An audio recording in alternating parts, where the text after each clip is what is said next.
राजेंद्र सिंह का नाम बड़ा अजीबोगरीब नहीं है, लेकिन बड़ा सहज है। मगर एक दिक्कत ये है कि अपने व्यवहार को लेकर के, उनके कार्य व्यवहार को लेकर के, उनकी कार्यशैली को लेकर के और फैसले करने के अंदाज ने एक जज से उनको, जज तो बहुत होते हैं, लेकिन एक बिल्कुल अलग किस्म की छवि राजेंद्र सिंह की बन गई।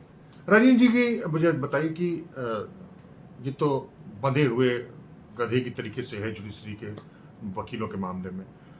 सारी मर्दानगी दिखाते हैं आप आम आदमी के ऊपर, लेकिन वकीलों के सामने आप बिल्कुल आपकी चुच्ची निकल जाती है। मैं जानना चाहता हूं कि वकीलों की इस गुंडागर्दी पर कैसे आप निपटने की, अगर आपसे कहा जाए उसको निपटाना है तो कैसे करें? देखिए, हमारे कोर्ट में आज तक कभी किसी वकील ने गुंडागर्दी नहीं की।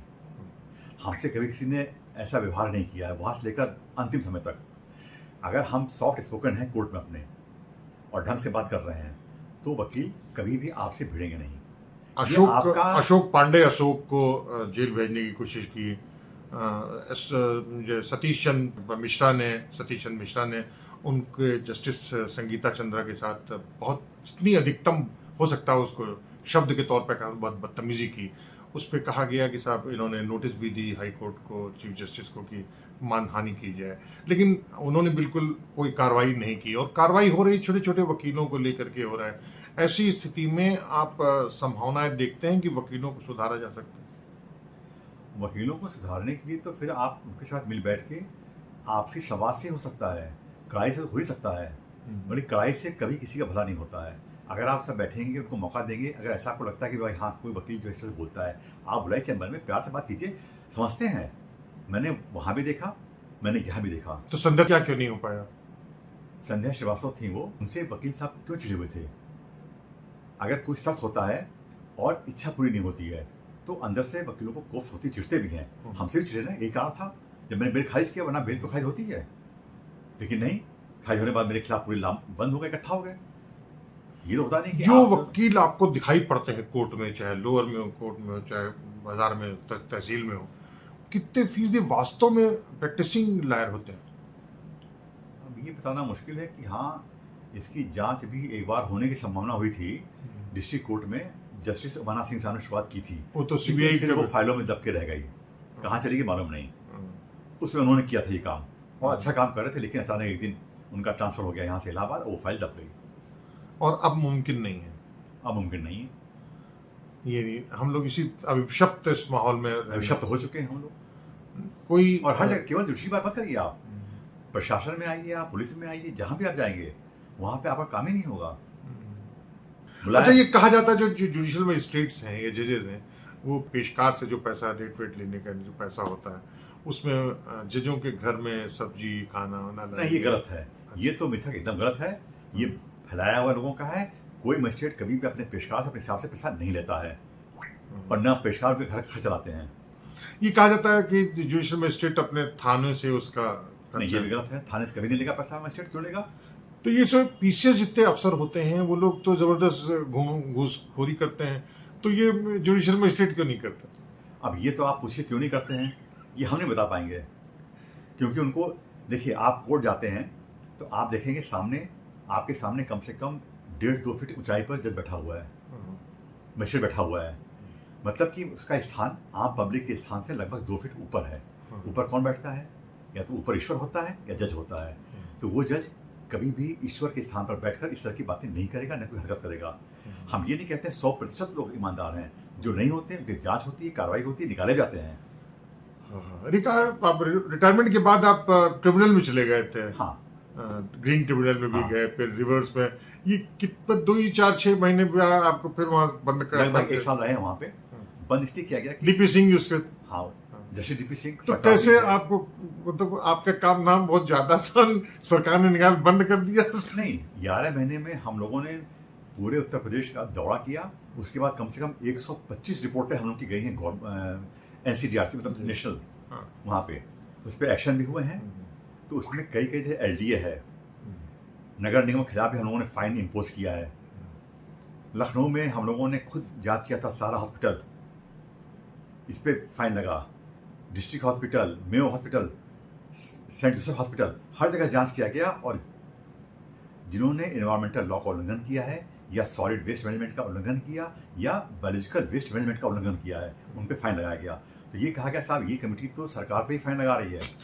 तो उसके बाद क्या हुआ, टर्म हम लोगों का एक्सटेंड नहीं किया गया और हम लोगों को सीज कर दिया गया। और हम लोगों के हटने के बाद विदिन 2 मंथ एक नई कमेटी बन गई सेम पर्पज के लिए, उसी काम के लिए, उसी काम के लिए बना दी गई। और वो अपने हिसाब सरकार के हिसाब से काम करते वो हैं। हम लोगों को हटाने का उद्देश्य था, वो हटा दिएगा हम लोगों को। और कमाल हो गया, ये तो कमाल। कमाल होता ही है भाई, यहाँ पे हर चीज कमाल का ही होता है। रातों रात कौन हट जाए अपने पद से मालूम ही नहीं होता। तो इसी स्थिति में आप पर्यावरण की या जन सुरक्षा की बात कैसे कर सकते हैं? हम तो पर्यावरण के समय जब हम लोग यहाँ पे थे, जैसे आप हम लोग बैठे हुए कहाँ पे, गोमती नगर विस्तार में। यहाँ पे उस समय कूड़ा कोई उठाता नहीं था। तो यहाँ के एक महासचिव थे उमाशंकर दुबे जी, मिले हम लोगों से। हमने कहा ठीक है, चेयरमैन साहब ने कहा तुम राउंड लो। मैंने राउंड लिया यहाँ पे, STP का राउंड लिया मैंने,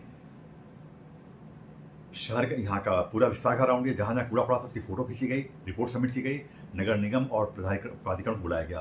प्राधिकरण ने तब तक ये कॉलोनी नगर निगम को हैंडओवर नहीं किया था, इसलिए नगर निगम कूड़ा नहीं उठा रहा था।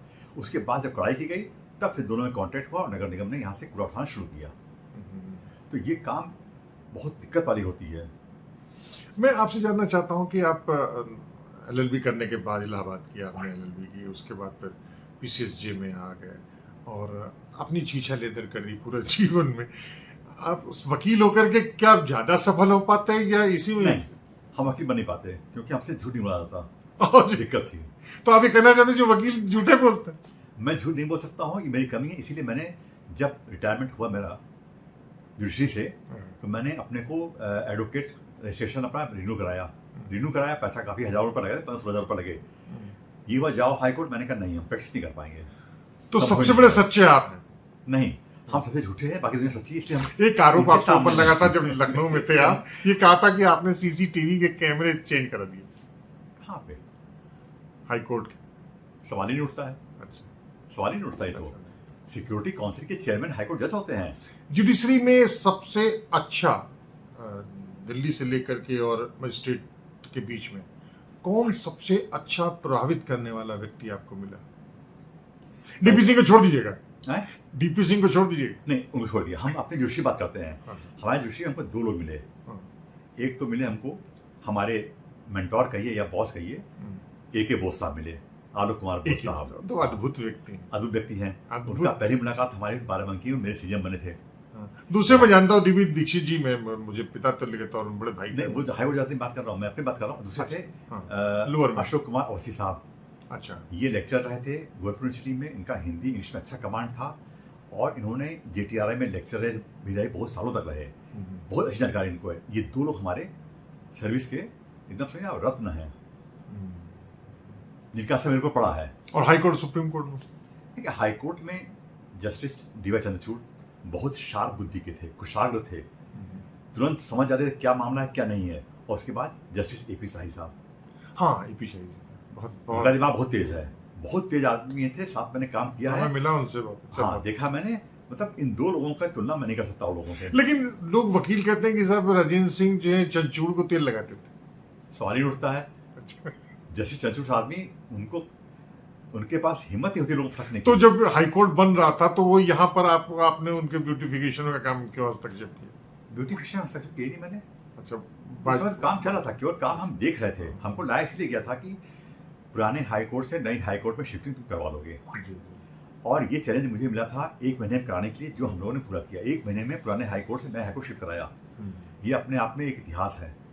नए हाई कोर्ट में मुझे पूरा मेंटेनेंस का काम सौंपा गया था और वहाँ पे प्लांटेशन एंड लैंडस्केपिंग। आज नए हाई कोर्ट में जितने भी प्लांट लगे हुए हैं ये सब मेरे लगवाए हुए हैं। हर प्लांट का मैंने इंडिविजुअल लगवाया। जितने भी वहाँ के ऑफिस बने हुए हैं, ऑफिस का जो कंस्ट्रक्शन इंटरनल वाला है, ये सारे नक्शे मैंने अपने कंप्यूटर पर तैयार किए थे और उसी डिजाइन से मैंने बनवा के वहाँ पे लोगों को दिए। तो फिर आपको ये भी जानकारी होगी कि बिल्डिंग कंस्ट्रक्शन की बहुत पुअर स्थिति है। बिल्डिंग कंस्ट्रक्शन की स्थिति पुअर नहीं है, लेकिन जो पत्थर लगाए गए थे उसमें से कुछ पत्थर गिरने शुरू हुए थे, जिसको कि बाद में पेचों से कसा गया था। ये मैंने देखा था। तो वही तो कहना, मैंने देखा था ये। तो वो बेईमानी के तो उसका, चूंकि हम लोग इनकी जांच करवाते थे राजकीय निर्माण निगम, ये हम लोग की कंस्ट्रक्शन वर्क कर रहे थे और उसका हम लोग करवाते थे सुपरविजन PWD से। PWD से जब उनकी आंखें आती थी हाँ साहब काम सही है, तभी उनका पेमेंट का किस्त निकलती थी, वरना निकलती मेरी नहीं थी। जानकारी में आ रहा है कि 22% कमीशन हो जाता था। नहीं, ऐसा कुछ भी सुनने में नहीं कितना हो आया था। जाता था? नहीं, कुछ ही सुनने में आया, कमीशन बात तो सुनने में नहीं है कभी। अच्छा, ये आया कि हम लोग हमेशा यहाँ पे ये करना है, भाई ये नहीं, अच्छा ये खरा इसको ऐसा ऊंचा कर दो, यहाँ पे ये बना दो, डैश को थोड़ा सा घटा दो, बढ़ा दो, उसमें एक्स्ट्रा खर्च हुआ और हमेशा जो है फिर एक रिवाइज्ड एस्टीमेट आता था।